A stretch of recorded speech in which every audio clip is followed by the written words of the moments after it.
the kind of outfits that I choose over others. Like sometimes in fashion, I choose what makes the body look good, but I don't wear those clothes.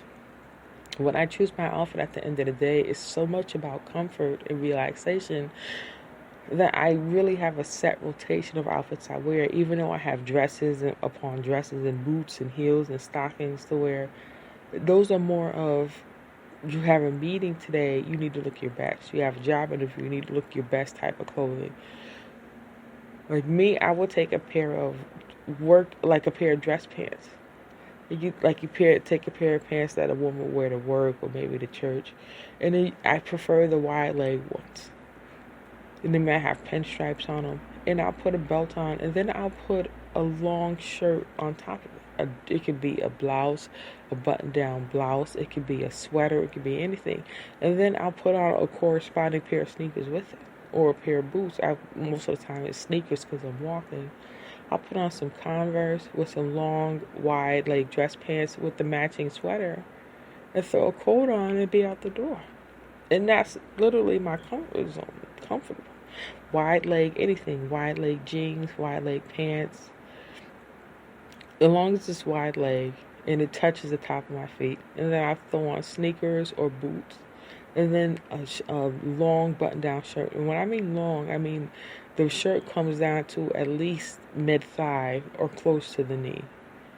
And everything is loose-fitting. Nothing is except for the waist part that has to, make sure it's not falling off of me. And my clothes sway because that's how my thinking is. My thinking sways back and forth. My thinking just, it sways with my hips. It goes with my stature. So it's like my clothes kind of got to fit the same way. Even though when I'm shopping, I'm looking at what looks cute on the models because that's what's pulling my interest. But when I get past the interest, it's back to comfort. I'm like, I'm not even going to wear that dress if I buy it. But I know I would wear that shirt with those wide leg jeans in a heartbeat. And I know I got like 7 pairs of Converse in different colors. I throw those on with those outfits and I'm out the door. That would be my homeless style. I think I would be the homeless lady with the nice clothes. Even though I don't have nowhere to live, I will have a new outfit on every day and I'll be as clean and polished as I can maintain myself. I think that's what would be in my homelessness. I should have started from homelessness from the jump, but I didn't. I started with Christmas spirit. I think Christmas spirit is the difference in people. That ability to accept the gift of life. And I think that's what keeps me from being homeless, is a genuine appreciation for life in totality.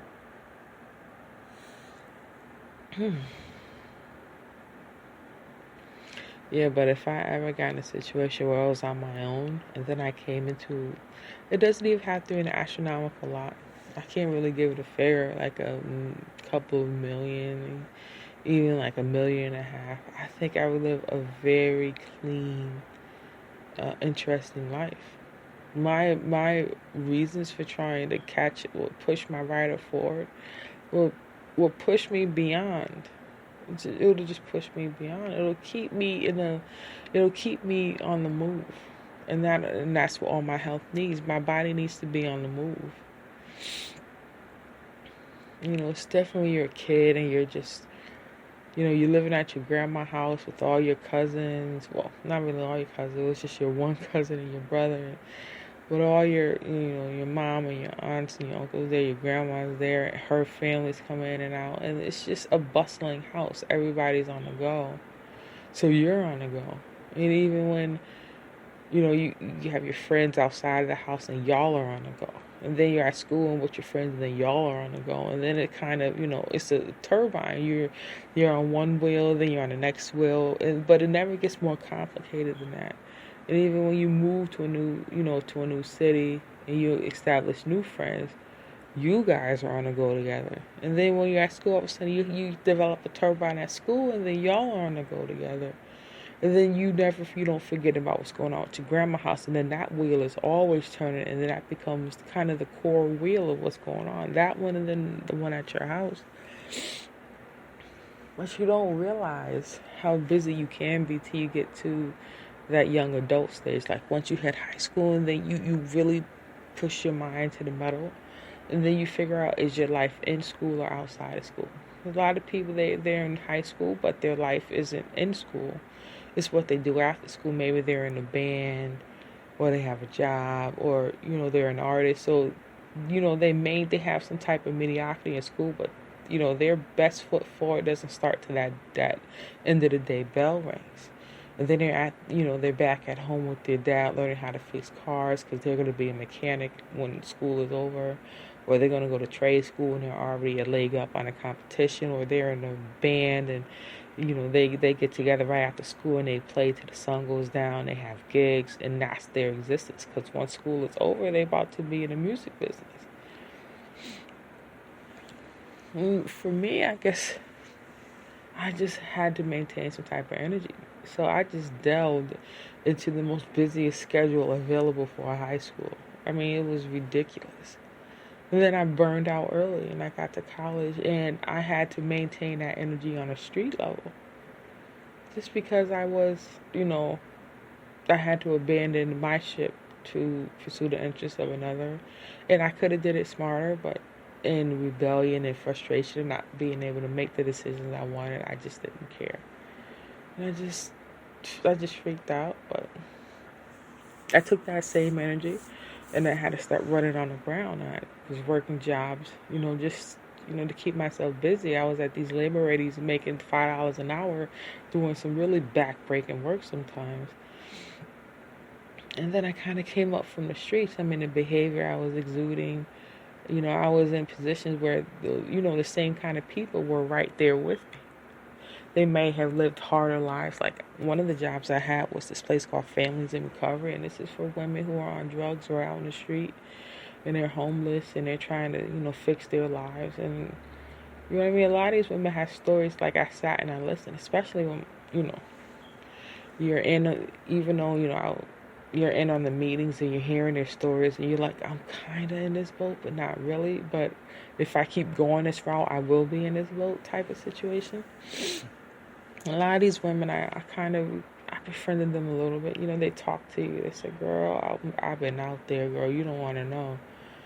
And I'm just like, I'm kind of in this boat, but I'm not in this boat for some reason. My homelessness is just somewhere else. It's not in the grind. It's just somewhere else. I'm looking at the jobs I've had where I've, been around people in the street or working at the post office. And a lot of these people are just 2 steps away from being in the street themselves. They're functioning. They're addicts out of work, or they drink, or there's something about them that's just dysfunctional. But they're just 2 steps ahead of it, so it's not going to break them.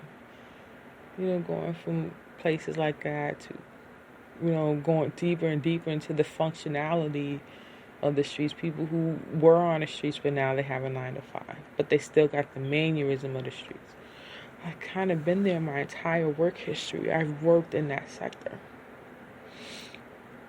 Only, I think, 2 jobs I've had that I was just safe from harm. There was just no way the streets was in that job at all. But then there are other jobs where it's just like I was just a step away from the street myself. The only difference was this place had a license and a right to say, we have residence, we have property. And everything I learned from these people was on this level. Nothing I learned from the streets was ever in the streets. A lot of the lessons I learned were people in rehabilitation. So they're telling you things from their first steps away from the destructive behavior. Like the guys are, out on the streets, they're beasts. But now they're in this place, they're kind of like on this lamb where they're opening up and they're letting their feelings show because they don't want to go back to jail, and there's probation. And the women too.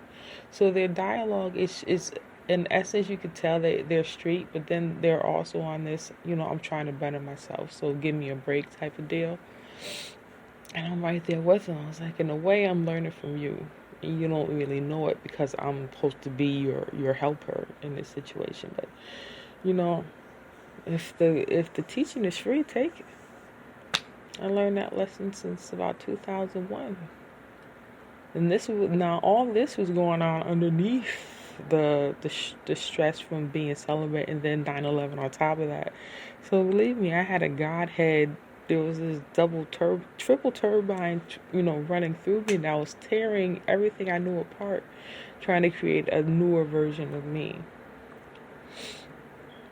But anyway, that's about the spirit of Christmas. I can tell you, that's what keeps, after everything, you got to keep something hopeful, and it's the thought that counts, no matter what you're truly thinking about in the end. As long as you're thinking, you'll make it back to Christmas, even in your homelessness. I love you like I love you. See you when I see you. Talk to you later. As I thought I could plan a podcast, that is not going to happen. I do not have the mindset to sit here.